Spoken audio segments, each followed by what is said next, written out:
Chère Clémentine, bonjour. Nous vous remercions d'avoir accepté de répondre aux questions des Français sur votre série Pierre Bayard, détective privé. Vous le verrez, vos livres ont suscité nombre d'interrogations, voire de troubles.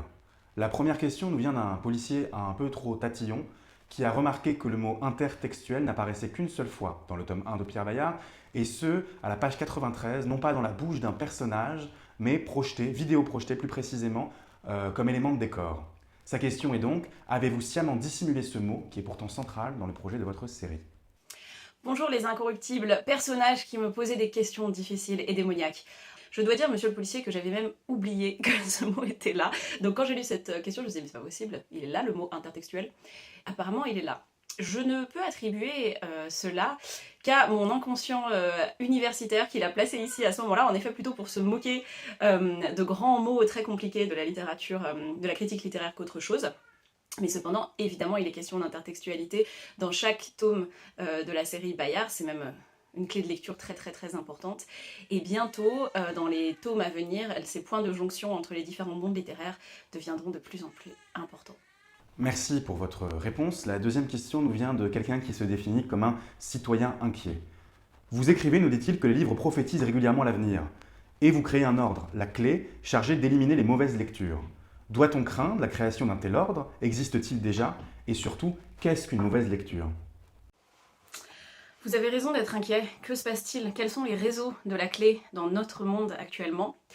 Alors, il y a peut-être dans notre monde quelques institutions, aussi avec 40 personnes importantes qui ont leur lieu de rendez-vous à peu près au même endroit que dans le Paris de la clé. On y viendra dans le 3e tome, ne vous inquiétez pas. Mais à part ça, la clé et l'Académie française à laquelle je fais allusion ne sont pas complètement semblables. C'est une bonne question de se demander qu'est-ce qu'une mauvaise lecture, pourquoi la clé ferait particulièrement des bonnes lectures et les autres des mauvaises lectures. Il me semble que ce que fait la clé et le genre de lecture qu'elle veut, ce sont des lectures qui sont nécessairement expertes. C'est-à-dire qu'il faudrait avoir une très grande formation en littérature, en stylistique, en histoire littéraire, etc. pour faire ces lectures. Alors évidemment, moi je suis universitaire, donc je vais pas exactement dire que je suis pas d'accord avec cette déclaration, du moins dans une certaine mesure. Mais ce que fait Bayard, et qui me semble très intéressant, c'est que lui, il part du principe que n'importe qui lit un livre et qui se dit « Tiens, c'est marrant, il y a quelque chose qui cloche ». Ou alors qui se dit « Tiens, c'est marrant, ça me fait penser à un truc que j'ai vécu ». Ou alors qui se dit « Tiens, c'est marrant, ça me fait penser à un livre ou un film, mais qui a été publié bien plus tard, ou qui a été créé bien plus tard ».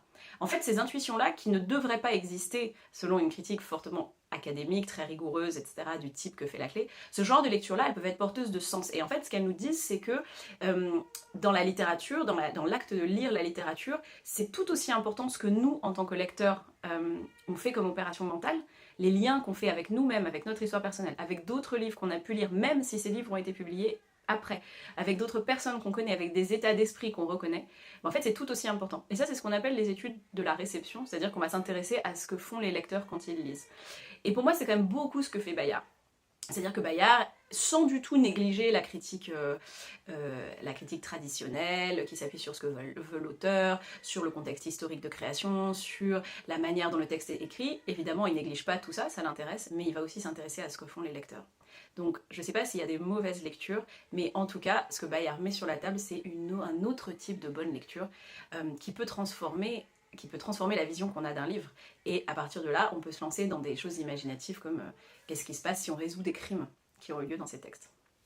Merci. La troisième question vient de moi, journaliste, ou plutôt éditorialiste. Je remarque que vous mettez en scène une opposition entre deux types, Bayard et Vol de nuit, qui représentent, n'est-ce pas, deux types d'interprétation du texte. D'un côté, Vol de nuit recherche ce que le texte symbolise, considérant l'histoire et les personnages comme secondaires.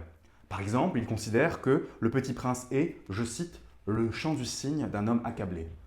De l'autre côté, Pierre Bayard, au contraire, propose une méthode d'interprétation basée sur la logique narrative, motivée par la curiosité enfantine. Il pose de nombreuses questions en pourquoi. Pourquoi disparaît-il? Pourquoi est-il à dos de cheval? Etc. etc. Ma question est simple, Clémentine. Prenez-vous parti? Alors, moi évidemment, je suis plus Team Bayard que Team Vol de Nuit. Mais j'ai quand même une certaine affection pour Vol de Nuit parce que il a quand même le mérite, mine de rien, de faire toute une exposition, c'est-à-dire quelque chose, il va vouloir que le public quand même entre en contact avec l'œuvre de Saint-Exupéry. Bon, on peut se dire qu'il fait un peu ça pour avancer sa carrière, mais c'est déjà pas mal. Mais oui, évidemment que je suis plutôt Team Bayard. Ce dont Bayard se moque un petit peu aussi avec Vol de Nuit, c'est cette tendance à essayer de trouver du désastre, du drame, de la terreur et de l'horreur dans l'œuvre des écrivains et de se dire que d'une certaine manière, c'est là qu'on fait de la critique sérieuse. C'est quand on va chercher sous le texte toutes les tragédies qui le sous-tendent et qui le soutiennent. Et Bayard, lui, il va d'une certaine manière aussi aller chercher le crime et la tragédie, mais alors pas du tout de la même manière. Il va se dire, mais si je lis le texte différemment, quel genre de mystère je peux en tirer? Et cette approche du texte qui est une approche d'enquêtrice, de détective, de mystère, il me semble qu'elle est extrêmement typique des lectures enfantines. On tend à la perdre après parce qu'on est tellement écrasé par cette impression de sérieux, que la littérature c'est quelque chose de sérieux. Il peut pas y avoir des mystères qui n'ont pas été mis là par l'auteur, c'est pas possible. Et puis il faut passer par un certain nombre voilà, de stades, devenir d'abord un étudiant et puis un professeur, etc. pour pouvoir vraiment dire des choses sur les textes. Et Bayard il dit en fait quand on est enfant et qu'on se dit tiens mais pourquoi tel personnage il a disparu là alors qu'il était là au début puis il est plus là, et s'il avait été enlevé? Et là on entre dans en fait un travail imaginatif et créatif par rapport au texte qui est très énergisant pour les textes eux-mêmes. Moi je crois quand même que les textes ils sont reconnaissants qu'on les lise comme ça. Je sais pas comment le dire, c'est un peu mystique, mais j'ai l'impression qu'un texte, il désire, c'est ce que dit Roland Barthes, hein, il désire qu'on le lise, il veut être lu, il veut participer à la vie de quelqu'un, à sa vie émotionnelle. Il veut devenir tellement important dans la vie de quelqu'un que la personne s'y réfère tout le temps, même sans s'en apercevoir. Et en fait, quand on fait cette espèce de mouvement bayardien avec un texte, qu'on devient un détective, on l'incorpore comme ça à notre vie émotionnelle. Et le texte, il veut ça. Je suis sûre qu'ils se battent pour notre attention de cette manière-là. Merci d'avoir répondu à ma question. La prochaine nous vient d'un historien qui remarque que votre enquête est en franc, qu'il n'est fait nulle mention ni d'Internet ni du téléphone portable, et que les personnages, une en particulier, fument à l'intérieur. Il en déduit donc que votre enquête se déroule dans le passé. Quand et pourquoi? N'est-il pas possible qu'il y ait des détectives au XXIe siècle? Monsieur l'historien, je ne peux pas répondre de manière complètement entière à cette question parce que ça me forcerait à m'auto-spoiler, ce qui est quand même très bête quand on est un auteur. Moi, je ne spoil que les œuvres des autres. C'est-à-dire que si tu veux savoir toute l'histoire du Petit Prince, il n'y a pas de problème. C'est dans le tome 1, toute l'histoire de Peter Pan dans le tome 2, etc. Mais moi, je ne vais pas me spoiler ma propre histoire. Alors, évidemment, l'histoire se passe dans le monde de Pierre Bayard et de Edith, à un certain moment, qui est d'ailleurs spécifié de manière très précise, ça se passe dans la fin des années 90. 98, 99 et 2000, ça se passe sur ces 3 années-là, grosso modo. Est-ce qu'il y a des détectives au 21e siècle? Alors dans votre monde, qui est aussi mon monde depuis lequel je parle, depuis ma chambre yorkaise, il y a au moins le Pierre Bayard de notre monde. Et dans celui de Pierre et d'Edith, écoutez, nous y reviendrons, mais je ne vais pas exactement parler de ces questions en grand détail. Je pense qu'il va falloir que les détectives parmi vous lisent les tomes actuels et à venir de manière à percer entièrement ce mystère. La cinquième question nous vient d'un divulgacheur, ou spoiler en anglais, qui a un cas de conscience. A-t-on le droit, vous demande-t-il, de révéler les conclusions d'une enquête de détective sans s'être plongé dans le texte et avoir suivi les péripéties et les raisonnements des personnages? Vous donnez des indices sur le mystère du Petit Prince, ne serait-ce que dans les noms des personnages et d'un certain antagonisme. Voulez-vous susciter des vocations de détective? Alors monsieur le divulgateur, comme je disais tout à l'heure, moi j'aime pas m'auto-spoiler mes propres livres parce que forcément après les gens vont peut-être moins les acheter et du coup j'aurai beaucoup moins d'argent dans mon énorme banque à Gringotts. Et d'ailleurs je joue beaucoup là-dessus dans les divers tomes en disant que c'est les éditeurs qui refusent absolument que je m'auto-divulgage. Mais est-ce qu'on a le droit de révéler les conclusions d'une enquête sans avoir lu le livre en entier?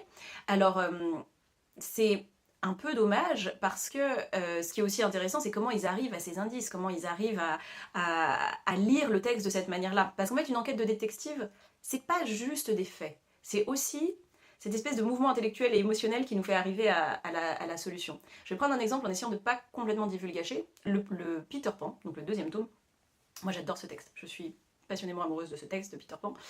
Et en fait, quand j'ai créé et réfléchi à l'intrigue et à l'enquête de détective que Bayard et Edith allaient mener, évidemment en parlant avec le Pierre Bayard de notre monde de cette histoire-là, en fait je vois bien que mes émotions arrivent. C'est pas juste on va trouver telle ou telle hypothèse, etc. Et finalement, l'intrigue tourne autour de deux frères. Je divulgage un petit peu, mais bon voilà. L'intrigue tourne autour de la Première Guerre mondiale, qui est très importante. Et en fait, c'est des sujets qui me tiennent énormément à cœur, qui sont très proches dans ma vie. J'ai 2 fils, par exemple. Et donc, je les ai liés, en fait, l'un à l'autre, en créant des histoires de traumatisme de guerre, de fratrie étrange. Et peut-être qu'une personne complètement différente aurait trouvé un mystère complètement différent. Et donc mon Bayard à moi, il va répercuter quelques-unes de mes émotions à moi quand je réfléchis à cette intrigue. Et justement, c'est ça qui m'intéresse beaucoup aussi, c'est de me dire, voilà, si on fournit le même livre, Peter Pan, à plein de classes différentes, par exemple, qu'est-ce qu'ils vont trouver comme mystère? Il y en aura peut-être qui vont vachement insister sur la question, je sais pas, des sirènes, ils vont s'intéresser aux sirènes dans Peter Pan, d'autres qui vont s'intéresser au personnage de Wendy, d'autres qui vont s'intéresser au personnage des Darling, qui sont hyper étranges, les parents de Wendy et de John et de Michael. Et en fait, chacun va voir dans un texte des choses qui sont liées à sa propre histoire et à ses propres lectures. Donc c'est pour ça que divulgacher toute une enquête de détective, oui, on peut le faire, mais en fait c'est dommage parce que ça nous empêche de voir ce qui est lié à la personnalité de l'enquêteur dans ce qu'il a trouvé dans un texte. La 6e question est un peu particulière, car elle vient directement d'un personnage qui se définit lui-même comme pudique. Madame Beauvais, vous demande-t-il, j'ai découvert que vous faisiez enquêter Pierre Bayard sur nous, les personnages. N'est-ce pas une intrusion de notre intimité textuelle? Cher petit personnage timide, tu as peur que je révèle ta vie textuelle? En réalité, c'est une très bonne question, j'adore cette question, parce que ce que dit la série d'une certaine manière, c'est que les personnages, et c'est ce que dit le Bayard de notre monde beaucoup, les personnages vivent leur vie indépendante, ils vivent une forme d'existence indépendante. Mais qu'est-ce que ça veut dire de dire ça? Qu'ils vivent une existence indépendante, qui serait cachée derrière les pages. Je me souviens que ma directrice de thèse, je crois que c'était son fils, qui disait que un des personnages d'un album pour enfants qu'il lisait quand il était petit avait pas complètement disparu parce qu'il le voyait quand il tournait très vite la page. Et j'aime bien cette idée que le personnage se faufile comme ça entre les pages. Et c'est exactement ce que dit Bayard, il dit que les personnages peuvent passer d'un livre à un autre, même d'un livre à un film, à un conte, etc. On les retrouve par-ci par-là dans divers endroits. Il y a même des articles bayardiens où on va parler d'un personnage qui va dans un autre livre pour tuer un autre personnage et puis revenir dans son univers à lui. Il y a un article merveilleux de Caroline Julio sur le site Intercripole, si vous allez dessus, sur la belle-mère sur la Belle au bois dormant et sur la marraine la bonne fée de Podane. Je vous le divulgage pas, mais allez sur le site de Intercripole, regardez ça, et vous apprendrez quelque chose d'extraordinaire sur la vie de la marraine la bonne fée de Podane. Et alors, est-ce qu'on révèle quelque chose de dramatique sur eux quand on dit ça? Alors peut-être qu'ils se sentent un petit peu perturbés dans leur intimité, mais d'un autre côté, je pense que comme j'ai dit tout à l'heure que les textes désirent leur lecteur, peut-être que les personnages désirent aussi qu'un lecteur s'intéresse tellement à lui qu'il ait un rapport quasiment obsessionnel avec ses personnages et qu'il aille comme ça chercher des événements de sa vie. Alors évidemment, quand le personnage est un grand criminel, quand on s'aperçoit qu'en réalité il a commis un meurtre, peut-être qu'il n'est pas très content, surtout que moi je pense au bout d'un moment qu'il faudrait qu'on fasse des procès pour les personnages dont on découvre qu'ils ont été des grands criminels par le passé et qu'on nomme des avocats, voilà, de la défense aussi pour les aider et puis qu'on émette une punition, un châtiment sur ces personnages, évidemment. Donc là, pour eux, c'est un peu inconfortable. Mais d'un autre côté, s'ils n'avaient rien à se reprocher, peut-être qu'il ne se passerait pas ça pour eux. Enfin, la dernière question nous vient d'un scientifique. Votre détective, nous écrit-il, observe un détail dans un texte comme Newton regardait tomber la pomme. Il pose des questions, émet des hypothèses, teste des possibilités et découvre des lois de la lecture. Peut-on vraiment considérer la lecture comme une science expérimentale, où chaque texte devient un laboratoire et chaque lecteur un chercheur? Bernard Lahire, directeur de recherche au CNRS, écrivait d'ailleurs que le geste scientifique commençait toujours par la curiosité enfantine.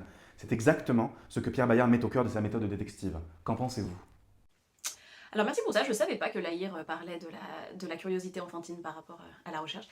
Mais oui, moi je pense que n'importe qui peut être un enquêteur, même des tout petits enfants, et on le voit très bien que des tout petits lecteurs qui lisent des livres vont s'intéresser à tel détail de l'image, qui montre qu'en réalité on peut lire l'image différemment, ils vont lier des choses à leur propre expérience, etc. Ils le font tout le temps.